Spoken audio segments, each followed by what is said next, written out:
Ger Frenke uit Roggel, zesvoudig Limburgs butenkampioen, neemt ons vanavond in de Butencup mee naar het OLS, het oud Limburgs Schutterfeest. En Ger is de kleerkas ingedoken met de OLS op toch mee te lopen in gale kleed en op hoerige hakken als schutterskoningin Gerda. Als dat maar goed gaat. Ger Frenke uit Roggel als de schutterkoningin. De beer van mij, daar komt geen groot woord uit de mond, want hij kalt door een aas. Komt er een toes van het koningschete, de jasram onder de mayonaise. 3 frikadellen in de benetes. Toen zit er Gerda.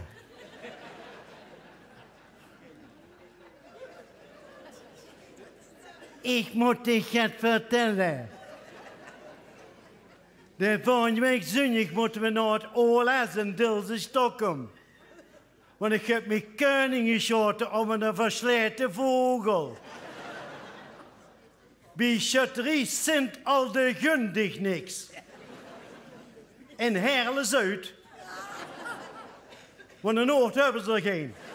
Oh, en toen brak de zondag aan van het OLS, hè. En heet was het, hè. Bloot en bloot heet.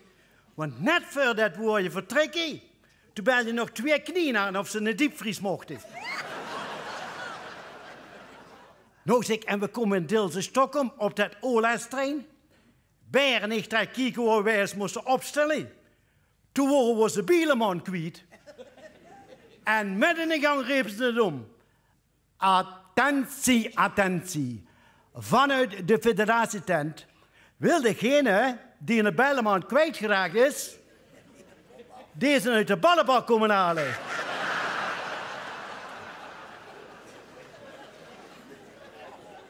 En de bericht. Punt. Kijk, en wij hebben startnummer 111. En die schutterie voor van Grote Brogel. Ja, groot. Die horen maar met 4 man. Want ik hoorde de koning nog zeggen tegen de voorzitter: het werd tijd dat we ze een kogelvanger aanschaffen.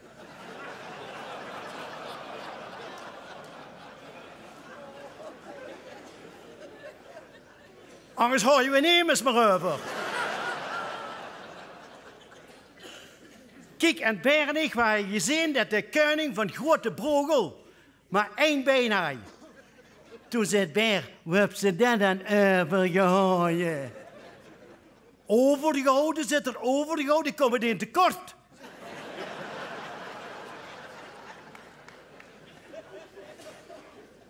Alleen zitten we hadden in een dikke anaal koningsschieten. Onder het motto, kom schieten, tref je vrienden.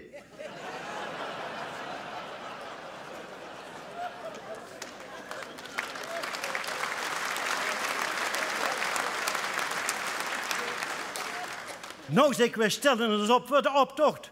Toen zei Beer, Gerda, ik ben eens benieuwd wie dat loopt met de koning met dat 1 been. De had je het nog niet gezegd of ze riepen naar de lom. Attentie, attentie. Vanuit de federatietent wil de voorzitter van het schutterij van Grote Brogel de koning komen oprapen.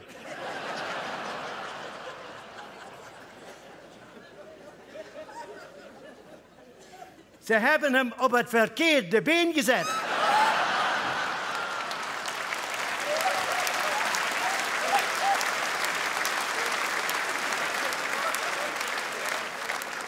En de berichtpunt.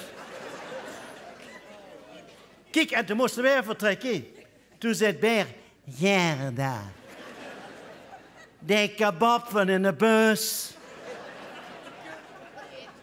die begint te werken. Ik wil naar de eipot. Laat me te laat. Die wil al dunner.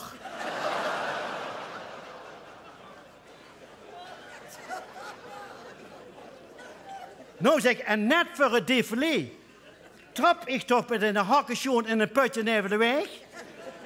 Bleef mij de putdeksel eraan hangen. Want we wonen nog geen 10 meter weer of de stinkt er alleen van de gemeente voor de rioolheffing. Toen zei het beer, Gerda. De putdeksel die begint te stinken. Wij kregen regen.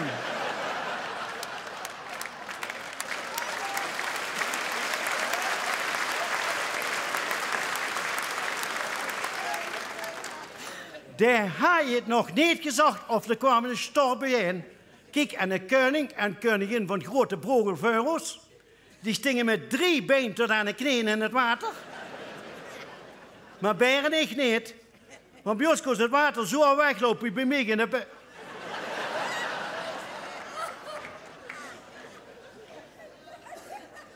Nou zeg, en net voor het défilé roept de commandant hoofd naar rechts. Nou zeg, beren ik, we houden de kop naar rechts. Toen kregen we nog een enorm applaus. Toen hebben we van gekkigheid nog een 3-dubbele salto gemaakt. Toen vlogen beren nog die 3 frikadellen uit de tas. Rolde die alle 3 bij mij in de putdeksel. Want er kwam nog zo'n Belg heen. Die graaide zich troet. Toen zei het beer, die zijn toch niet meer te eten. Juist wel, zei er, het zijn een frikadellen speciaal. Nou zeg, en toen moeten wij wel niet gehoord hebben dat de commandant heeft geroepen, hoofdfront. Toen zo de beer en ik 3 straten verder midden in de bloemenbak. Nou zeg, wij schraveloos te uit. Gelukkig kwam er de ene heen. Toen zei het beer, best ik bekendje? Oh wel, zei er, ik ben heel bekend hier. Zouden wij dan met tegen op een foto mogen?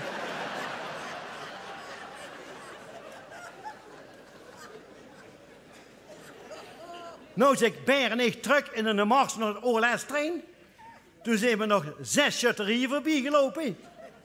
Wij kwamen door te riepen zo om. Attentie, attentie. Aan onze Nederlandse vrienden en vriendinnen.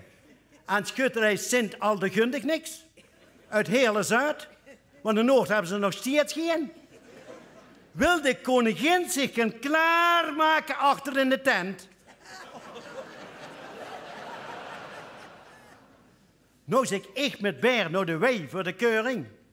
Lukt de keurmeester een keer of 10 rond je me heen. Ik zeg, moest ik het van mij? Nee, zegt er nu tegen de voorkant zien niet.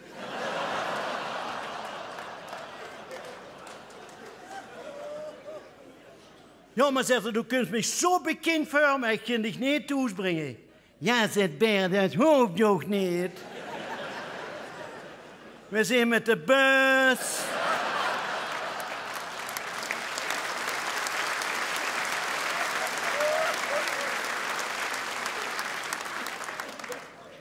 Meisje, zei de keurmeester, je hebt zo'n prachtig kleed aan. Kent ze niet een tipje van een sluier oplichten hoe ze dat van gemaakt hebt? Nou zeg ik trek aan die poes.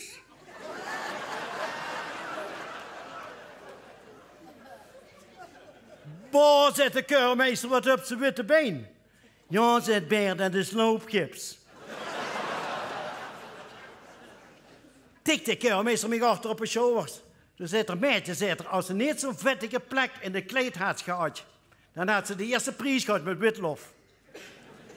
Ja, zei beer, de eerste shirt hing altijd in de gardine.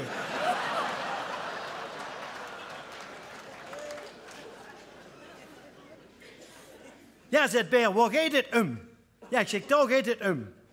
En we moesten nog kavelen tegen die van Grote Brogel. En de koning van Grote Brogel stond neven ons onder de boom. Met 1 been. Aan de andere kant hij is een barkruk eronder gezet. Ik zeg tegen beer, doe mix op dat bulkje. En dan regel ik dat wel. Nou zegt de beer, de mix op dat rolkje. Op dat bulkje, ik loop naar de scheetboom van Grote Brogel. Bleef ik met de putdeksel achter die barkruk hangen. En met in de gang weer. Attentie, attentie. Vanuit de federatietent wil de voorzitter van schutterij van Grote Brogel de koning uit de put komen halen. En de bericht. Kom maar.